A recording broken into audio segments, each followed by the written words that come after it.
Hi guys, எல்லாரும் எப்படி இருக்கீங்க? Welcome to Moxie Talks. Champion trophy தொடருக்கு தான் அனைத்து அணிகளுமே தயாராகி கொண்டு இருக்கிறது. பங்களாதேஷை எதிர்த்து முதல் போட்டியில இந்திய அணி களமிறங்க இருக்கிறது. குரூப் ஏ பிரிவில் இந்தியா, நியூசிலாந்து, பாகிஸ்தான், பங்களாதேஷ் அணிகள் பங்கு பெற்றிருக்காங்க. இந்தியாவுக்கு இந்த 3 அணிகளுமே வலுவான அணிகள் தான். இந்த 3 அணிகளையுமே வீழ்த்தி வெற்றி பெற்றால் மட்டும்தான் அரையிறுதி போட்டிக்கு முன்னேற முடியும்.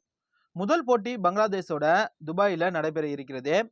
இந்த போட்டியில களமிறங்க போற இந்திய பிளேயிங் 11 அணியை பத்தி தான் நாம் இப்ப பார்க்க போறோம். இந்த போட்டியில இந்திய அணியில பல மாற்றங்கள் இருக்கும் என எதிர்பார்க்கப்படுகிறது. ஏன்னா இங்கிலாந்துக்கு எதிராக 3 போட்டிகள்ல வெற்றியை பெற்று நல்ல வலுவோட இந்திய அணி இருந்து வருகிறது. அதே அணியோட தான் சாம்பியன் டிராஃபி தொடர்ல பங்களாதேஷை எதிர்த்து களமிறங்கும் என எதிர்பார்க்கப்பட்டது. ஆனா ரோஹித் சர்மா, கௌதம் கம்பீர், அஜித் அகர்கர் பார்த்தீங்கன்னா தற்போது கலந்து ஆலோசித்து துபாய் மைதானம் பேட்ஸ்மேனுக்கு சாதகமான மைதானமாக இருந்தாலும் முதல்ல பேட்டிங் பிடித்தா அது அந்த அணிக்கு சாதகமாக இருக்காது. இரண்டாவது பிடிக்கக்கூடிய அணிக்கு தான் வெற்றிக்கான வாய்ப்பு அதிகமாக இருக்கும் அப்படின்னும், அது மட்டும் இல்லாமல் அந்த துபாயில் இருக்கக்கூடிய மைதானங்கள் ஸ்பின்னர்களுக்கு அதிகமான சாதகமான மைதானம் அப்படிங்கிறதுனால சில மாற்றங்களை செய்தாக வேண்டும் என முடிவெடுத்தும் இருக்காங்களாம்.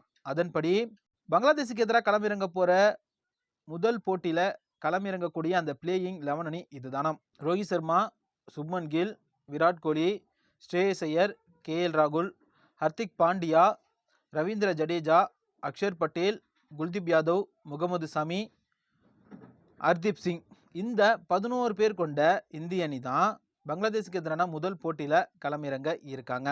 இது போன்ற கிரிக்கெட் தகவல்களை உடனுக்குடன் தெரிந்து கொள்ள நம்ம சேனலை மறக்காம சப்ஸ்கிரைப் பண்ணிடுங்க. தேங்க்யூ.